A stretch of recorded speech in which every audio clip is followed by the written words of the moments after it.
Thank you very much ये opportunity देने के लिए, बच्चों को मोटिवेट करने के लिए और पेरेंट्स से बात करने के लिए। तो मेरी जर्नी इस तरह से रही है कि मैं 8वीं तक गांव में पढ़ा, उसके बाद चूरू डिस्ट्रिक्ट में सांडवा गांव है, वहाँ से पढ़ा 12वीं तक।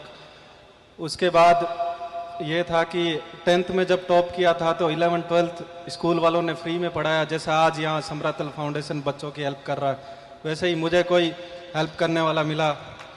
12th में अच्छा किया तो इंस्पायर स्कॉलरशिप मिली, जिससे मैं पढ़ने गया जयपुर महाराजा कॉलेज से पढ़ा। उसके बाद मैं IIT रोपड़ से MSc करने गया मैथमेटिक्स में। वहाँ MSc के साथ साथ मैंने मैथमेटिक्स के जितने एग्ज़ाम होते हैं, NBHM है, गेट है, नेट JRF है, सब पास थे। जब MSc पूरी हुई तब मेरे पास गोल्ड मेडल के साथ साथ 4 स्कॉलरशिप थी। तो ऐसा नहीं था कि मेरे को MSc करने के बाद घर जाना पड़े, और कॉमनवेल्थ और डार्ट फेलोशिप भी मिलते हैं जो IIT टॉप करते हैं। तो बाहर जाने का ऑप्शन था कि बाहर से PhD करूं, प्रोफेसर बनूं। लेकिन उस टाइम पे सोचा कि अब कौन सा करियर चुनूं, कि मैं गांव ढाणी से पढ़ा हुआ, मैं श्री रवि बिश्नोई, रवि लोड़, प्रसिद्ध क्रिकेटर, अंतर्राष्ट्रीय क्रिकेट में T20 में नंबर 1 क्रिकेटर, भारत के सबसे बड़े स्पिनर का स्टेज के ऊपर हार्दिक स्वागत करता हूं। हमारे समाज का गौरव, युवाओं के आइकन, आपने समाज का नाम रोशन किया। आपकी सबसे अच्छी खूबी ये है कि आप इतने बड़े पद और इतनी सफलता के बावजूद समाज के लोगों के साथ जुड़े हुए हैं। श्री रवि बिश्नोई, मैं आदरणीय श्री कौशल भारद्वाज, सम्यक संस्थान जयपुर, जिनसे हमारी संविदा है और आप हमें 55% ऑफ करते हैं, मैं आदरणीय श्री कौशल भारद्वाज का मंच पर स्वागत करता हूं। आदरणीय श्री कौशल भारद्वाज। निहाल जी, आप कंटिन्यू। तो उसके बाद मैंने सोचा कि किस डायरेक्शन में मेरा करियर बनाना है। तब सोचा कि गांव ढाणी से पढ़ा हुआ हूँ और उन लोगों के लिए कुछ कर पाऊँ तो अच्छा होगा। इस वजह से मैंने सिविल सर्विसेज की प्रिपरेशन स्टार्ट करी और साथ ही साथ PhD मैथमेटिक्स में एडमिशन लिया। तो मेरी जर्नी से ये था कि फाइनेंशियल प्रॉब्लम जो परिवार की है वो मेरे करियर में, पढ़ाई में कहीं भी दिक्कत नहीं बनी। आप अगर इंटेलिजेंट है और मेहनत कर रहे हैं तो आपके फाइनेंशियल हर्डल आपके करियर में, आपके पढ़ाई में हर्डल नहीं बनेगी। ये एक मोटिवेशन यहाँ जो समरातल फाउंडेशन के जो बच्चे हैं वो मेरी तरह के बैकग्राउंड से आते हैं, तो वो रिलेट कर सकते हैं कि आज आपको समरातल फाउंडेशन मिला है। मेहनत करिए, नीट IIT JEE पास करिए, उसके बाद गवर्नमेंट की फेलोशिप है, बहुत सारे ऐसी फेलोशिप है जिससे आप आगे की पढ़ाई कंटिन्यू कर सकते हैं। और मेरी इस जर्नी में 3 चीज़ें थी। पहली मेहनत थी, दूसरा मैं तीसरे इंटरव्यू में मैं पास हुआ था, तो उसके लिए परसिवरेंस चाहिए, कि दृढ़ता थी कि मैं पास कर लूँगा, इसको दोबारा ट्राई करना चाहिए, एक बार और ट्राई करना चाहिए। तो फेल होने के बाद कभी निराश नहीं हुआ कि यहाँ तक पहुँचा हूँ, अगली बार पास हो जाएगा। तो ये हमेशा मोटिवेटेड रहता था। तीसरा मेरा कॉन्फिडेंस था। कॉन्फिडेंस ऐसे कि मैं 10th क्लास में या 12th क्लास में टॉपर रहा था, ग्रेजुएशन में, IIT में। तो वो कॉन्फिडेंस जब आप फेल होते हो तब आपके काम आता है कि मैं टॉपर रहा हूँ, मैं कर सकता हूँ, एक बार और ट्राई करूँगा। तो बच्चों के लिए यही सजेशन है कि आप मेहनत करिए। कभी ऐसे मत सोचिए कि मैं इंटेलिजेंट हूं तो मैं तो कम मेहनत में पास कर लूंगा। 11th 12th में बच्चों के बहुत सारे मैक्सिमम नंबर ऑफ कैंडिडेट्स इसलिए IIT JEE और नीट में फेल होते हैं क्योंकि वो सोचते हैं कि इसको पढ़ना पड़ रहा होगा 12 घंटे में, तो 6 घंटे में पास कर लूंगा।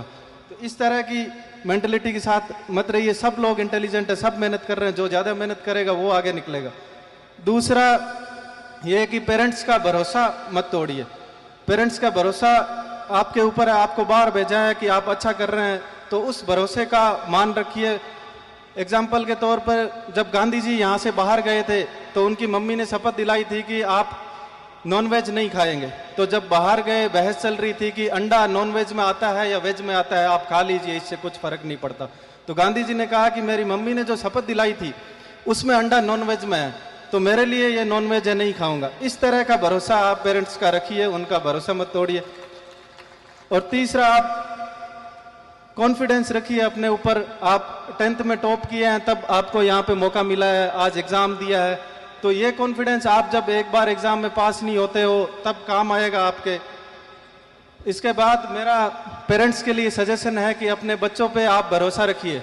आप बच्चों पे डाउट करोगे, आप बाहर जाते हो, बच्चे को घर से बाहर जयपुर छोड़ने जाते हो, दिल्ली छोड़ने जाते हो, आप कमरा दिला के आते हो, लेकिन अगर आपका भरोसा नहीं है तो आप 1 महीने 2 महीने बाद वापस जाओगे और आप वापस देखोगे कि कमरा उसी में रह रहा है, या आपके आने के बाद अगले दिन ही कमरा उसने चेंज कर लिया, उसने रूममेट चेंज कर लिया।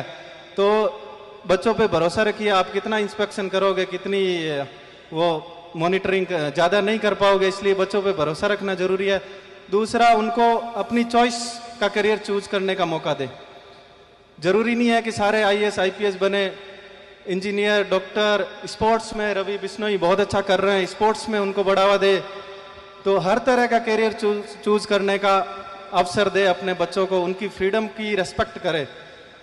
अगर किसी टॉप के सब्जेक्ट में एवरेज रहने से अच्छा है कि एवरेज सब्जेक्ट में आप टॉप करें। स्वामीनाथन एग्रीकल्चर साइंटिस्ट थे, भारत रत्न प्राप्त किया। इंस्टीट्यूट की वो फिजिक्स के साइंटिस्ट होते तो हो सकता है इतना अच्छा नहीं कर सकते। तो टॉप के सब्जेक्ट में एवरेज रहने से अच्छा है कि आप एवरेज फील्ड में टॉप करिए।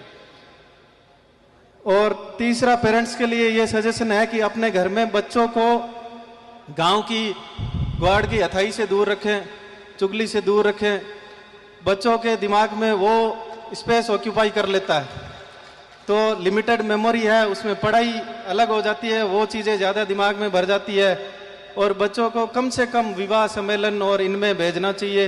इमोशनल इवेंट्स जितने कम होंगे बच्चों के, आज से 10 साल पहले कोई शादी विवाह अटेंड किया होगा वो सारा याद होगा, लेकिन 1 साल पहले एग्जाम में जो लिखा था वो भूल गए हैं। तो इसका मतलब है जो इमोशनल इवेंट होते हैं, शादी विवाह होते हैं, वो अपनी मेमोरी का ज़्यादा स्पेस ऑक्यूपाई करते हैं। तो उनमें कम से कम बच्चों को जाने दे, तो बच्चों पढ़ाई पे ज़्यादा फोकस कर पाएंगे। और समरातल फाउंडेशन ने ऐसा काम किया है कि आज गरीब बच्चा इकोनॉमिकली वेल ऑफ नहीं है, वो भी डॉक्टर इंजीनियर बनने का सपना देख सकता है और साकार कर सकता है। मेरे गांव का लड़का इस बार अमित खीचड़ नीट पास किया है। उसके पेरेंट्स की इकोनॉमिक कंडीशन इतनी अच्छी नहीं थी, लेकिन समरातल फाउंडेशन ने सपोर्ट किया, 12th के साथ उसने नीट पास किया। तो आज मेरे गांव के लिए गर्व की बात है कि मैं यहाँ बच्चों को मोटिवेट कर रहा हूँ। अमित ने नीट पास किया और रामाचार्य जी ने अपने स्पिरिचुअल फील्ड में अपना नाम करा है। इसी के साथ धन्यवाद सभी को। Thank you.